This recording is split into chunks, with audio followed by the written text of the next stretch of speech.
안녕하세요, 친구들. 잘 지냈나요? 오늘은 재미있는 소설 한 권을 가져왔어요. 제목은 바로 독고소맥의 반화면이에요. 이 책은 편견에서 벗어나 작은 용기를 내어 특별한 친구를 만들게 되는 이야기예요. 자, 그럼 책을 함께 펼쳐볼까요? 1. 탐정 서율무, 명탐정의 옆자리.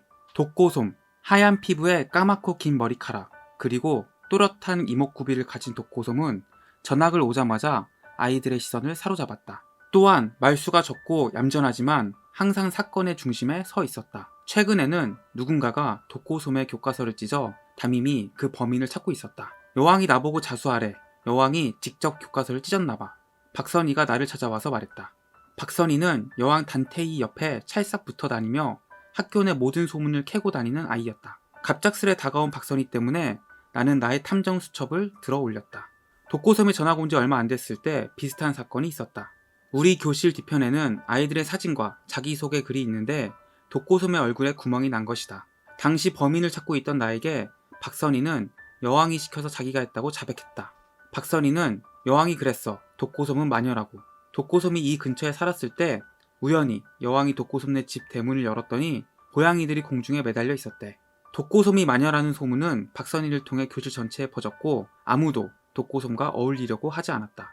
그리고 며칠 뒤 박선희가 교과서를 찢었다고 자수하면서 사건은 마무리됐다. 하지만 나는 박선희가 진짜 범인이 아닌 것을 알리고 싶어서 독고솜과 단둘이 있을 때 솜이야, 할 말이 있어 하고 말을 걸었다. 하지만 독고솜은 이미 박선희가 범인이 아닌 것을 알고 있었다. 그러더니 갑자기 기분이 좋은 듯 소리내어 웃었고 교실에 있는 가방, 책상, 화분 등이 공중에 두둥실 떠올랐다. 그렇다. 독고솜은 정말 마녀였다. 2. 여왕 단테이. 힘을 다루는 방법. 난 왕의 자질을 타고났다. 또래 아이들보다 조숙했고 말도 조리 있게 잘하며 눈에 띄는 외모 탓에 인기도 많아 항상 무리의 우두머리였다. 그러던 어느 날 우리 학교에 전학 온다는 아이가 독고솜이라는 것을 듣고 난 그날의 기억을 떠올렸다. 10살 여름, 난 독고솜을 처음 보았다. 새로 이사온 이웃이 독고솜과 독고솜의 엄마 단둘이었다. 독고솜의 엄마는 긴 머리에 챙이 넓은 검은 모자와 검은 드레스를 입고 다녔다.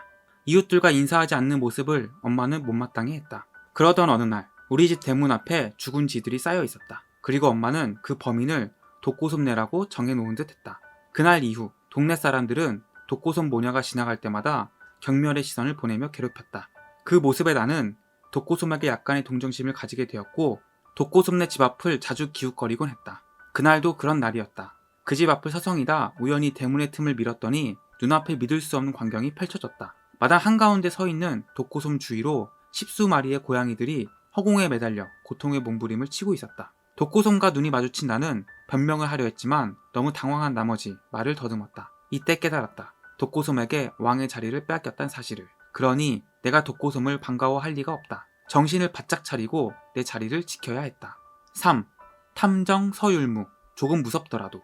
소미는 나를 자신의 집으로 초대했다. 그리고는 집안의 나쁜 먼지가 사람에게 들어가면 큰 슬픔에 빠질 수 있다며 내가 방문하기 일주일 전부터 열심히 집 청소를 했다. 드디어 토요일, 소민의 집 앞에 도착해 배를 누르려는 순간 소미가 웃으며 뛰어나와 나를 안았다. 마당으로 들어서니 고양이들이 허공에 떠다니고 있었다. 심지어 그 고양이들은 공중부양을 즐기는 듯 보였다. 집 안으로 들어가 이방저방 구경을 하던 도중 소미가 저주에 대한 이야기를 해주었다. 노트북과 인터넷만 있으면 돼. 보통은 사람들에게 명함을 돌리고 이메일로 사연을 받아 적당한 저주를 내려.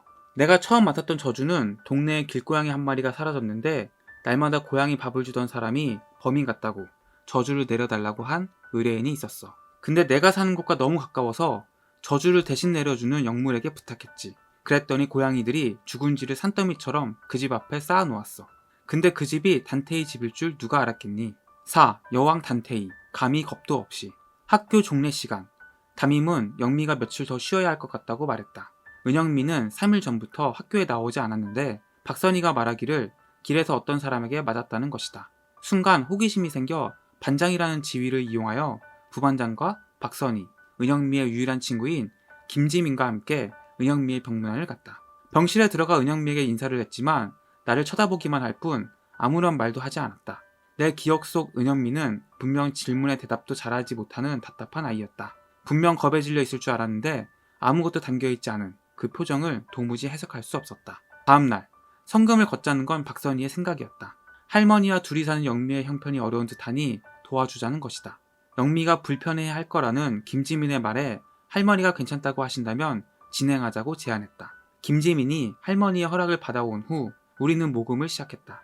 박선희가 이야기를 부풀려서 떠들어대는 통에 모금은 생각보다 큰 액수로 마무리됐다. 수업이 끝나고 모금한 돈을 병원에 가져가기 위해 책가방을 열었는데 돈이 든 봉투가 사라졌다. 그리고 내 머릿속에는 한 사람이 떠올랐다. 감히 내 가방을 손대고 나에게 앙심을 품으며 쥐도 새도 모르게 돈을 가져갈 수 있는 사람.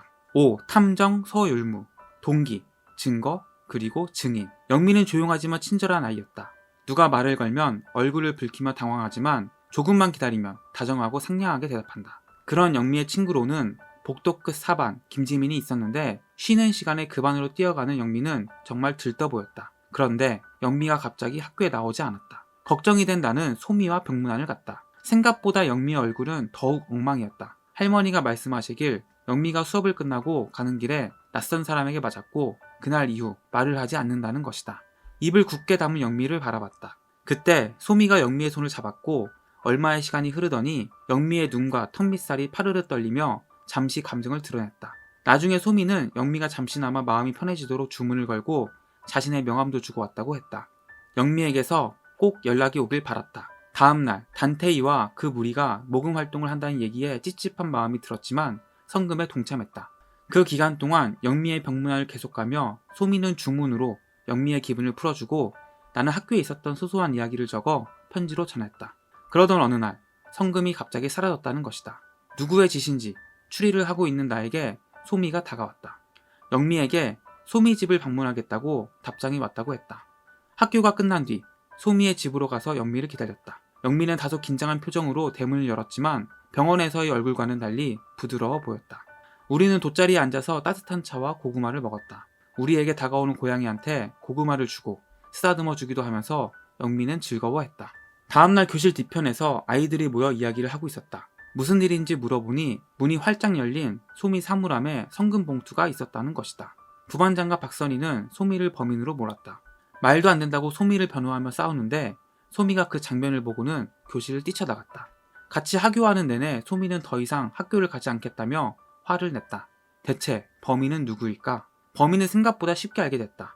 모금한 돈 여왕이 시켜서 내가 독고솜 사물함에 넣었어. 박선희가 말했다. 6. 여왕 단테이. 먼지. 학교에 왔더니 나를 둘러싼 공기가 달라졌다. 난생 처음 마주치는 적대적인 눈빛들. 독고솜이 범인이라고 밝혀졌던데 왜 나를 그렇게 쳐다볼까? 다음 날은 담임의 호출을 받아 교무실로 갔다. 담임은 박선희가 내가 시켜서 독고솜 사물함에 직접 돈을 넣었다고 자백했다고 말했다. 대체 이게 무슨 말이야? 독고솜의 교과서를 찢으라고 시킨 것은 맞지만 성금을 훔쳐 독고솜 사물함에 넣으라고 한 적은 없다. 그러더니 담임은 박선희와 함께 독고솜을 찾아가 솔직하게 대화를 해보라고 했다. 담임을 내 편으로 만들기 위해, 그래서 내 자리를 지키기 위해 담임이 원하는 것을 하기로 했다.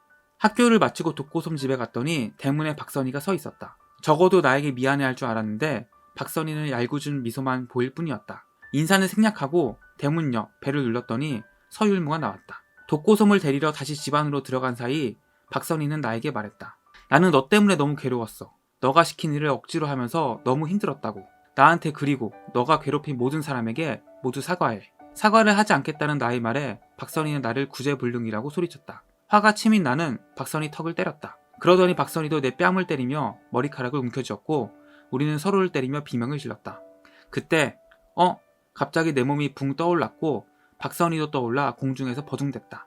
아래에서는 웃음소리가 들렸다. 1층 창가에 팔을 기대어 독고솜이 웃고 있었다. 그리고는 박선희가 말했다. 독고솜 미안해.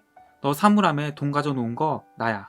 처음에는 영미를 도와주는 마음으로 시작했는데 김지민이 돈을 훔치는 것을 봤어. 나한테 들키고 다시 돈을 갖다 놓는다는 김지민을 막았어. 단테이를 여왕 자리에서 끌어내리고 복수하고 싶었거든. 여왕을 끝장내고 너의 누명도 벗겨서 괴롭힘 당하지 않게 해주고 싶었어. 독고솜이 웃음을 멈추자 몸이 다시 내려왔다. 서율무는 그게 소미를 위해서 한 행동이라니 너도 참 너답다.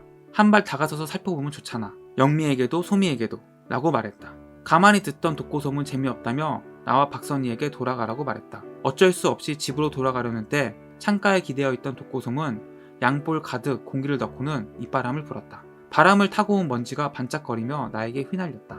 집으로 가는 길 우울한 기분이 들었다. 주먹을 휘두르는 일은 찝찝했고 맞은 것은 아프기보다는 되려 부끄러웠다. 독고슴이 나에게 무슨 짓을 한 게 분명하다.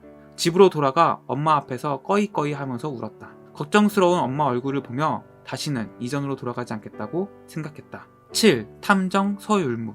100% 같은 마음. 정말로 미안해. 영미의 손에 이끌려 소민의 집을 찾아온 김지민이 입을 열었다. 박선희가 무슨 짓을 꾸미는지 몰랐어. 독고섬도 결국에는 잘 될 거라고 해서. 나 사실 영미 할머니께 여쭤보지 못했어. 분명 거절할 걸 알고 있었거든. 하지만 영미를 너무 도와주고 싶은 마음에 거짓말했는데 나중에 영미가 알게 돼서 나를 미워할까봐 무서워진 거야. 내 이기적인 행동이었어. 영미는 김지민의 손을 꽉 잡아주었다. 소민은 영미가 오해 안 했으면 됐어.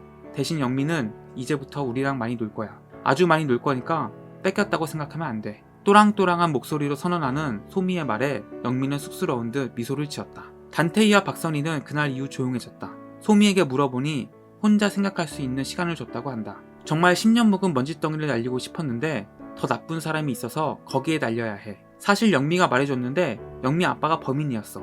영미 아빠는 술을 마시면 물건을 집어던지면서 엉망진창이 된대. 그래서 할머니가 영미를 데려오고는 접근하지 못하게 했는데 그날은 영미 아빠가 몰래 길목에서 영미를 기다리고 있었다는 거야. 영미가 그냥 무시하니까 그렇게 됐었나봐. 그 이야기를 듣고 나는 영미가 다시 학교에 들어오면 곁에 있어 주겠다고 다짐했다. 소미도 다시 학교에 나오기로 했다. 기뻐하는 내 표정을 본 소미는 잠시 내 얼굴을 물끄러미 쳐다보다 말했다. 율무야, 너가 처음에 소미야 하고 불러줬을 때 얼마나 기뻤는지 알아? 나를 그렇게 불러주는 애들은 없었거든. 그때 소미야 라고 불러서 얼마나 다행인지. 그날 내가 소미에게 먼저 말을 걸지 않았더라면 어떻게 됐을까? 아마 이런 비밀스럽고 특별한 친구는 사귀지 못했을 거다. 나를 바라보는 소미의 푸근한 미소에 나는 또 반해버렸다. 자, 여러분, 오늘의 책은 어땠나요? 오늘 소개한 이야기는 소문과 편견 속에 갇혀 한 사람의 진짜 모습을 알아갈 수 있는 기회를 놓치지 말자고 말해요. 작은 용기를 가지고 먼저 다가간다면 이 책의 율무처럼 정말 마법 같은 일이 펼쳐질 수도, 혹은 소미와 같은 특별한 친구를 사귈 수도 있을 거예요. 그러니 누구에게든 마음껏 반해도 마음껏 다가가도 괜찮아요. 오늘의 책은 여기까지. 또 좋은 책을 가지고 올게요. 친구들, 안녕?